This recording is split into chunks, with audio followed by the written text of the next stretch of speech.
Hola, tercer año, ¿cómo les va? Habla la profe Moyano Mónica y hoy vamos a trabajar un poquito con el reino de las plantas.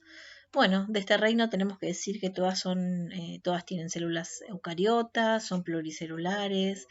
La principal característica es la presencia de clorofila, con la cual pueden capturar la luz. Por esa misma razón se las denomina autótrofos o autótrofas. Todas sus células poseen pared celular, principalmente por celulosa.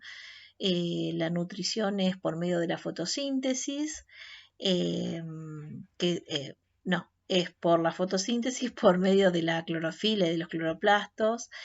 Y tienen alternancia de generaciones, o sea que su reproducción sexual es con alternancia de generaciones, con un esporofito diploide y un gametofito haploide, que ahora se los paso a explicar. Bien, todas las plantas presentan la alternancia de generaciones. Quizás esto cuesta un poquito, así que lo van a tener que releer 2 o 3 veces. Hay una fase que es diploide, que es la del esporofito, que ahí dice esporofito 2N. Acuérdense que 2N significa células que tienen el número doble de cromosomas, por eso son diploide, ¿sí? Que va a incluir obviamente al embrión y una fase haploide, que es el gametofito, que es N, que tiene obviamente la mitad de los cromosomas, y va a producir gametos por mitosis. Bien, el cigoto 2N producido por la fecundación va a originar el esporofito, dominante en la mayoría de los vegetales. Es la planta verde en la cual se diferencian células que luego de sufrir meiosis dan células haploides, esporas, que después de varias mitosis van a formar un gametofito haploide, multicelular. Este normalmente es dependiente y se lo llama también parásito del esporofito. Más o menos para que tengan una idea, el esporofito es la planta verde que ustedes ven. Por ejemplo, no sé, de un árbol, toda la parte verde que ustedes ven es el esporofito. El gametofito, por ejemplo, sería la flor, ¿no? Donde ustedes tienen el gineceo, que va a ser el gametofito femenino, y el androceo, que va a ser el gametofito masculino. Ustedes tienen en Introducción a la Botánica de Nabors, en el capítulo 6, en la página 149, hay como un cuadrito donde se explica la reproducción sexual humana comparada con la reproducción sexual en los vegetales. Por ahí es más fácil para que lo puedan comprender. Igual en ese capítulo está bien explicado como para que se puedan ir haciendo un resumen, ¿sí? Bueno, dos cosas fundamentales, fotosíntesis y respiración, ¿sí? La respiración la realizan todos los seres vivos, ¿sí? Tanto las plantas verdes como el resto de los reinos. Ustedes tienen ahí en el proceso de respiración, ¿sí? Donde lo que se va a liberar es energía. Los reactivos que tienen ahí son, dice, glucosa más oxígeno, y los productos son el dióxido de carbono y el agua. Y el proceso de respiración, recuerden que ocurre en las mitocondrias de las células. En la fotosíntesis la realizan los organismos autótrofos solamente, ¿sí? Como las plantas verdes, las algas o los microorganismos fotosintéticos. La reacción requiere de energía solar. Los reactivos van a ser el dióxido de carbono y el agua. Y los productos van a ser la glucosa y el oxígeno. Y este proceso va a ocurrir en los cloroplastos.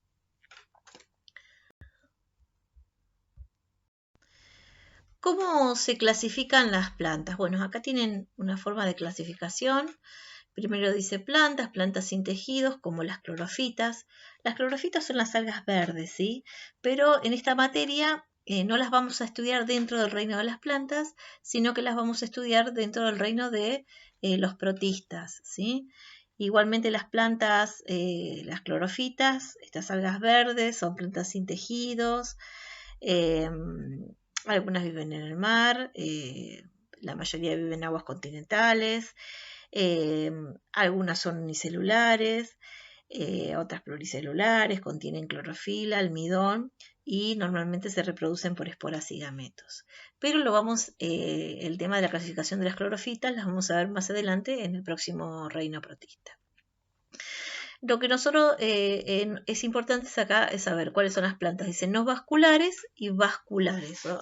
Aquellas que poseen vasos conductores y aquellas que no los poseen. ¿Sí? Si recuerdan el trabajito que estuvimos hablando, estamos hablando del xilema y el floema, ¿no?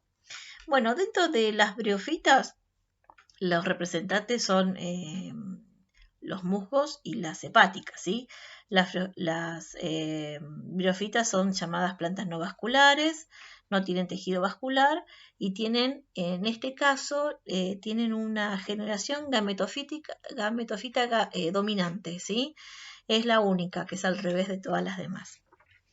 Después tienen las plantas vasculares, o sea, aquellas que tienen tejidos diferenciados, que tienen xilema y floema y tienen una generación esporofítica dominante, ¿sí? Cormo viene de que poseen raíz, tallo y hoja, ¿no? Y acá tienen una segunda división, donde les habla sobre plantas sin semillas y plantas con semillas. Dentro de las plantas sin semillas encontramos a los licopodios, a los helechos, a los equisetos.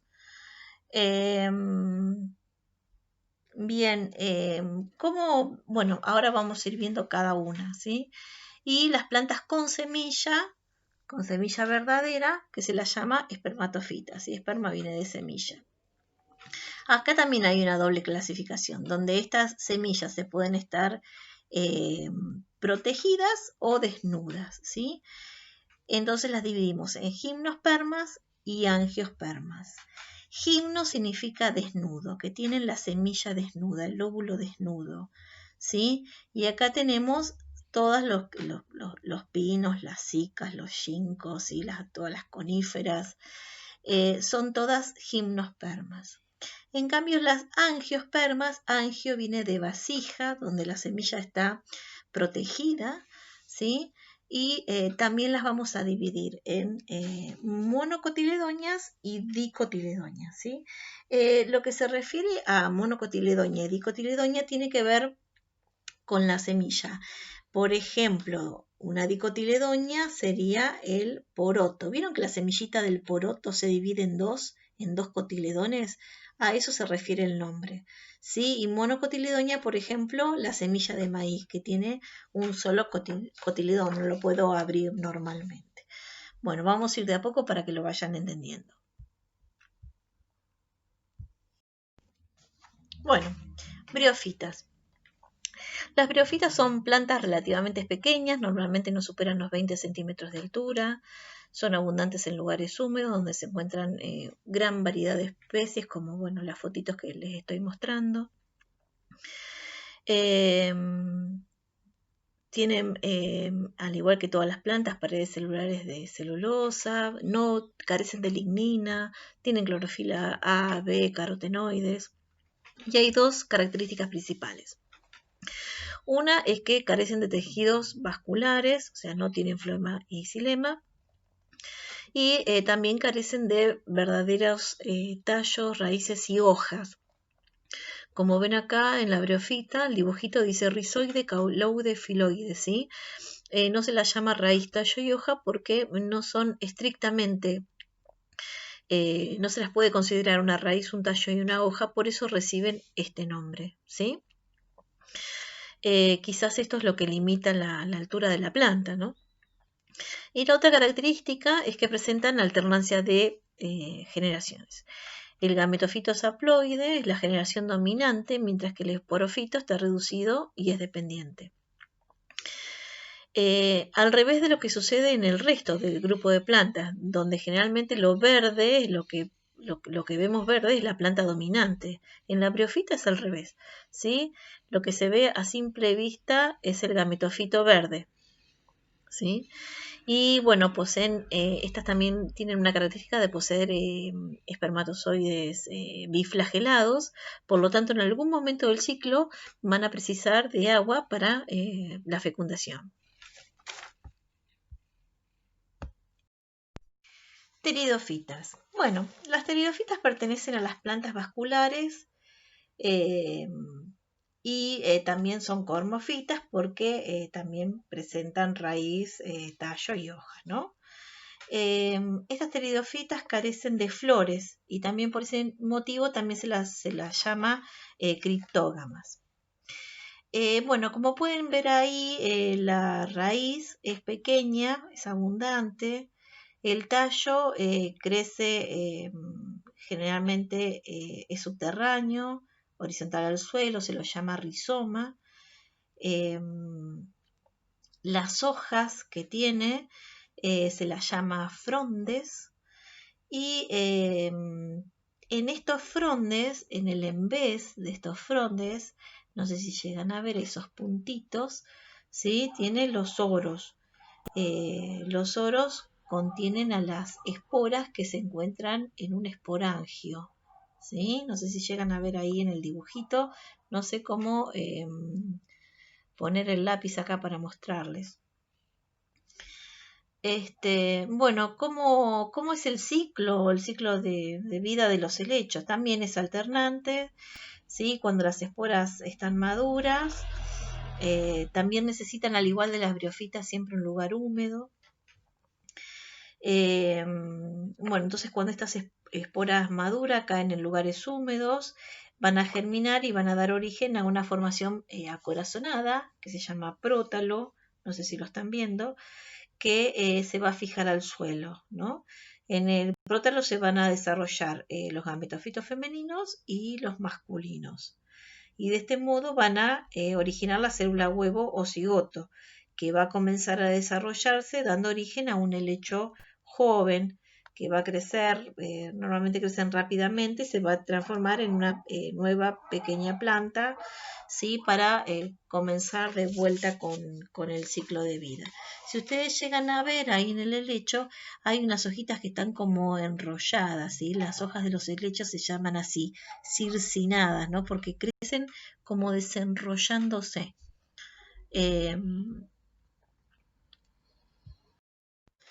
Bueno, acá tienen en esta fotografía tienen 4 diferentes tipos de lecho. Ya se supone que en el Devónico se había producido la expansión de estas plantas. Después, durante el Carbonífero se hicieron más abundantes hasta constituir los grandes bosques, ¿no? Dicen que, bueno, que había ejemplares de hasta 30 metros de altura. En la actualidad tienen mucha difusión y son enormes en las regiones tropicales y templadas, ¿no? Donde tienen un gran desarrollo. ¿Cómo reconocer un helecho? ¿Cómo reconocemos un helecho si no tenemos idea de las plantas, ¿no? O nunca nos interesaron o nunca las vimos.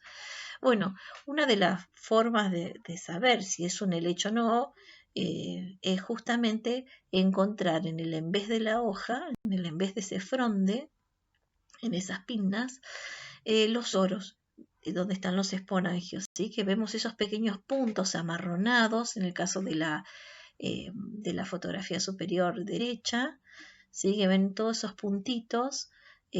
Siempre atrás de un helecho van a encontrar los oros. Capaz que no los evidencian porque no es justo la época en la que se están formando los oros, ¿no? Pero en algún momento van a aparecer esos oros, que pueden ser en formas redonditas o fíjense también en la fotografía de abajo, inferior derecha, que pueden tener, sí, como forma de rayitas, ¿no? Ese soro no es redondito, sino que es alargado. Pero en algún momento de su ciclo de vida tienen estos soros, como para poder diferenciar si es un helecho o no. Hay un montón de clases y bueno, acá el helecho más común no está representado, que después cuando tengamos las clases prácticas los vamos a ver.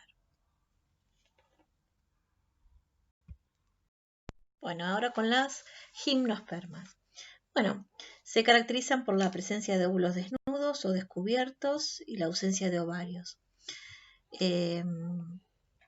Bueno, lo principal de las gimnospermas es que ya tienen semillas, no como las pteridofitas. Bueno, normalmente son árboles leñosos, de hojas perennes, y los representantes más conocidos son los pinos. normalmente pueden desarrollarse en zonas de templadas a frías, ¿no? Y en lugares donde están muy cómodos pueden alcanzar dimensiones gigantescas como la secuoya gigante, no sé si alguna vez la vieron. Los pinos pueden presentar sexos separados, o sea, hay una planta femenina y otra masculina, se las llaman dioicas, o también pueden ser monoicas, donde en el mismo pie están ambos sexos. Normalmente la raíz es profunda, en forma de cono, se llama pivotante, donde a partir de esa raíz principal salen numerosas raícitas secundarias. Los tallos también son leñosos, robustos, muy desarrollados, donde, bueno, a partir del un eje central donde se van a desprender las ramas. Las hojas también son de color verde intenso. En los pinos, bueno, las hojas se llaman aciculares porque tienen como forma de aguja, pero también se pueden parecer a escamas, como por ejemplo un ciprés. O como por ejemplo, vieron cuando yo me presenté, que me presenté también con una gimnosperma, con una araucaria, que también tenían esa forma de escamas. Las flores femeninas se disponen en inflorescencias que tienen formas de conos que se denominan piñas. O sea, todas las piñas de los pinos son la flor femenina, ¿sí? Y las flores masculinas también pueden ser solitarias o agrupadas y se llaman estróbilos. Las piñas tienen como unas escamitas, se llaman brácteas, donde ahí adentro van a estar los óvulos. Cuando cuando están maduras, las brácteas se abren, ¿sí? Y el cono masculino, el estróbulo, va a liberar el polen. Entonces el polen va a ir hacia adentro de esa piña a buscar a la semilla femenina, va a desarrollar un tubo polínico y la piña después se cierra, ¿no? Y después de un tiempo se vuelve a abrir esa piña y la semillita es una semillita alada que tiene como una alita y para poder dispersarse a través del viento. No sé si alguna vez ustedes buscaron piñas o algo para pintar para Navidad bueno, pero si encuentran una piña y si ustedes la sacuden o la golpean en un papel blanco, por ahí van a encontrar este tipo de semillita que tiene esa alita, ¿sí? Para que vean, bueno, que ya esta semilla está fecundada, ¿no? Bueno, y así empieza un nuevo ciclo, ¿sí? Si la semilla a través del viento encuentra un lugar propicio para poder desarrollarse, se va a desarrollar un nuevo esporofito maduro. Bueno, las gimnospermas tienen 4 divisiones, que son las coniferofitas, las cicadofitas, las gingofitas y las netofitas. Bueno, estas que son las más comunes y las que reconocemos todos son las coníferas, ¿sí? El grupo de las coníferas. Bueno, ahí les puse algunos representantes, ¿no? Por ejemplo, en la mayoría tienen lo que se llaman conos femeninos, flores femeninas de las distintas gimnospermas. Por ejemplo, el cono femenino de la primera superior izquierda, en rojo, tienen un tejo. El de al lado es una tuya y el de al lado es un cedro. Abajo, del lado izquierdo, tienen un ciprés, al lado una araucaria, ¿sí? Y al lado tienen un pino. El verdadero pino es el que está así, el último. Son las más reconocidas también. Bueno, vamos a ver si podemos llegar a tener una parte práctica como para poder llegar a reconocerlas. Pero menos la araucaria, todas las demás se ven bien los conos femeninos, que son las flores femeninas de estas coníferas. Estas son las netofitas. Sí, existen 3 géneros nada más, que son los que se presentan acá. Son plantas muy raras. Tienen el netum, la efedra y la welwitschia. La efedra, por ejemplo, esas ramitas verdes después se secan. Es de donde se saca la efedrina, ¿sí? Para uso medicinal.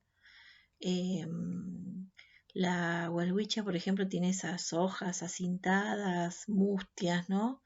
que solamente crecen en los desiertos de Namibia, en África. Son típicas plantas de África y de Asia, ¿sí? Pero es el género menos, la división menos conocida dentro de las gimnospermas. Bueno, estas son las cicadofitas o cicadales, son bastante conocidas, tienen aspecto, parecen una palmera, pero en realidad no lo son. Son muy comunes en las plazas, siempre que vayan a una plaza van a encontrar seguramente una cica revoluta. Las cicas revolutas son dioicas, tienen la planta femenina y la planta masculina. Fíjense en abajo, en las fotografías, la planta masculina es la primera y la segunda es la femenina, ¿sí? Y arriba, bueno, tienen una planta que no me doy cuenta si es femenina o masculina. Y lo que tienen ahí es la hojita de la femenina. La planta femenina tienen esa hojita que se llama hoja carpelar, ¿sí? Que es como una hojita amarronada, que si ustedes la tocan se parece a un terciopelo, ¿sí? Que la planta femenina es la que está abajo de la hojita, ¿no? Y las semillas normalmente son naranjas fuertes, que son en realidad los óvulos desnudos, ¿sí? Bueno, esta es la familia de las cicas, que también vamos a ver si las podemos reconocer en un práctico cuando volvamos. Bueno, y por último las gincofitas. El único representante es el ginkgo biloba. Es un árbol precioso. Es el único fósil viviente. O sea, este árbol viene de la época de los dinosaurios. Es el único representante, el único que tiene ese tipo de hoja flavelada. No sé si ven la hojita que tiene forma de abanico. Es el único que tiene ese tipo de hoja. Es imposible no reconocerlo. En invierno se pone todo amarillo, amarillo, por eso también se lo llama el árbol de oro. Abajo tienen los óvulos desnudos, ¿sí? Sus plantas son dioicas, ¿no? Tienen el árbol femenino y el árbol masculino. El que tienen ahí abajo, con las pelotas esas, es la planta femenina con los óvulos. Normalmente liberan un olor a podrido bastante importante. Y a veces la gente que quiere plantar un árbol de ginkgo no sabe si la planta es femenina o masculina, porque no quieren la femenina porque justamente en alguna época del año va a liberar estos óvulos que largan olor feo, olor a podrido. Por ejemplo, en la Plaza de Pilar hay un montón de ginkgos plantados. Y hay una época del año en la que no se puede atravesar la plaza de la baranda podrido que hay. Y tiene que ver con los óvulos de estos árboles, ¿sí? Es una maravilla de árbol, el único fósil viviente, un árbol que deben reconocer ustedes como futuros profes de biología. Acá en José Cepaz tienen ahí, los han plantado cerca de la estación de la vía, donde están las paradas de los colectivos. Ahí pueden reconocer bastantes ginkgos que han plantado. Así que bueno, esa es una tareita que van a tener para el año. Bueno, y el último grupo de plantas que nos queda son las angiospermas, ¿sí? Que no las puse en este Power porque de eso van a hacer un trabajito práctico, ¿sí? Así que de esto vayan haciéndose un resumen, ténganlo en la carpeta. Cualquier duda o comentario me avisan, ¿sí? Cuídense mucho y nos estamos viendo.